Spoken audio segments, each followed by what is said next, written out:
आज आम्ही बनवत आहोत रायगड मधील प्रसिद्ध पोपटी। आज आहे 2/1/2026 आणि मी आहे जंजिरा मुरुड मध्ये। आणि पोपटी हा प्रकार रायगड मधील कोकणातील लोकांना माहित असेल, पण ज्यांना माहित नाही त्यांच्यासाठी एक खास हा बघा, हा भांबुर्डीचा पाला आहे, हा जंगलातून तोडून आणलाय आणि पोपटीसाठी हा खास लागतो।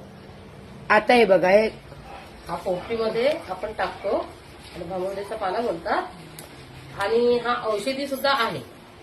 जखम वगैरे झाली ना तर हा पाला चुरगळून त्या जखमेवर लावायचा, जखम भरली जाते लवकर। हा, आणि आपण आता त्याची पोपटी बनवणार म्हणजे वालाच्या शेंगा त्या वाफेवर, आणि त्याच्यामध्ये आम्ही नॉनव्हेज वाले आहोत, व्हेज पण बनते नॉनव्हेज पण बनते। नॉनव्हेज वाले आम्ही अंडी चिकन वगैरे त्यात ते करतो, आम्ही पुढे दाखवणार आहोत ती कशी बनवायचं ते। आणि तुम्ही पण खाण्यासाठी या। मुरुडमधून तुम्हाला खास पोपटी कशी बनवायची ती पद्धत दाखवतो। हा आहे भांबरुडाचा पाला आणि हातामध्ये आता माझ्या सध्या मी भांबरुडाचा पाला सगळा मॅच करून घेतला साईडला डब्याच्या आजूबाजूनी, म्हणजे जेणेकरून तो करपू नको दे। आणि त्याच्या साईडला मी थोडासा ओवा टाकतो। म्हणजे ओवा का टाकतो माहितीये का आपण, की ते आपण ज्या वालाच्या शेंगा असतात ना त्यांना सुविष्ट चव अशी येतं, म्हणजे एकदम सुगंध पण छान येतो आणि खायला पण एकदम भारी वाटतं।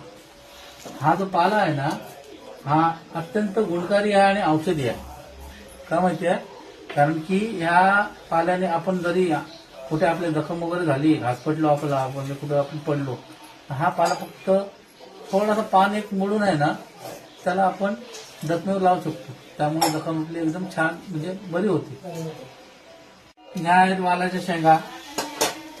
खरोखर आज पुण्यावरून सगळ्यांना माहिती असतं की बाबा पुण्यावरून पावट्याच्या शेंगा भेटतात, पण आम्हाला समजलं मस्तपैकी वालाच्या शेंगा आमच्या गावातच भेटल्या आणि आम्ही ते बोरली पंचायतमधून घेतल्या, त्यामुळे शेंगाचा एकदम सुगंध छान आहे आणि मस्तपैकी आम्ही त्या शेंगा आता आमच्या पोपटीसाठी मस्तपैकी एकदम डेव्हलप करतोय। म्हणजे त्याच्यामध्ये कसं म्हणजे माहितीये का, की कोणालाही म्हणजे खाताना आता ह्या शेंगा टाकल्या थोड्याशा, जवळजवळ अर्धा पाऊण किलो टाकतो आम्ही शेंगा, आणि त्यातमध्ये आम्ही वाला हे टाकतो काय मीठ आणि ओवा।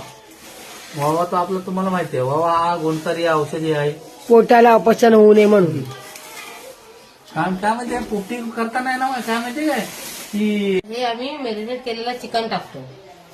आता तुम्हाला ह्याने दाखवलेलं कसं बनवायचं आहे, काय काय टाकलंय ते, आणि आता त्याच्यावरती चिकन चाललंय।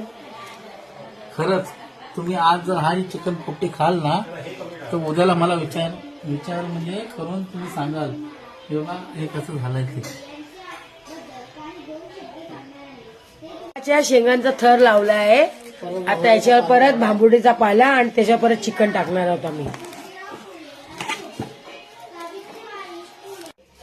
तर नमस्कार मंडळी, आता आपली ही पोपटीची प्रोग्रेस म्हणजे पूर्ण झालेली आहे प्रक्रिया, आणि आता आम्ही हा पूर्ण शेवटचा हा भांबरुडाचा पाला जो आहे तो हा जो आपला डबा जो आहे पोपटीचा तो पूर्ण पॅक करणार पूर्ण पाल्याने, आणि तो पूर्ण पॅक झाल्यानंतर त्याला आम्ही मस्तपैकी नेणार आता पोपटी करण्यासाठी, जिथे आम्ही शेकोटी तयार केलेली आहे तिकडे। कारण की जवळजवळ ही पोपटी तयार करण्यासाठी अर्धा पाऊण तास जाणार, त्यासाठी जे मटेरियल आणलेलं आहे ते आम्ही पुढे तुम्हाला दाखवतो। हे गा, आता मी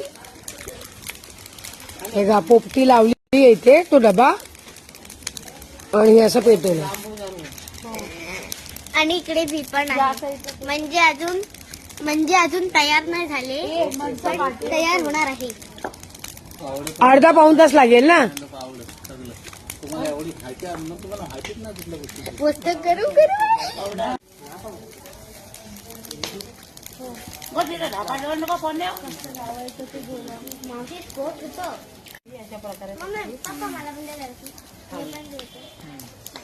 तर आता ही जी कोकणातली जी पोपटी पद्धत असतं तेव्हा आमच्या पोरी, माझी मिसेस सगळे आम्ही थोडंसं पेंडा घेऊन आता स्वतः हे लावतो, आता ही पोपटी जसा पेट घेईल ना तसा तो तिथं आग पकडून राहील आणि त्यामुळे त्या आतमध्ये जे आहे ती धग पकडून राहील.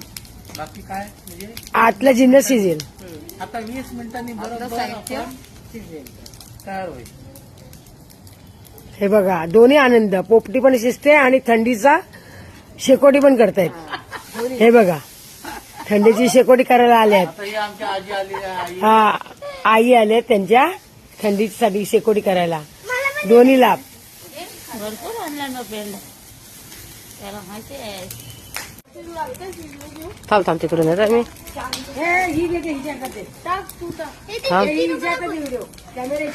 फोन जाऊन तिकडे नको ना. तू श्वास घे, थांब ग, श्वास नाही माझ्या तुला. जाऊ दे, तर पोपटी मैत्री नाही माझी.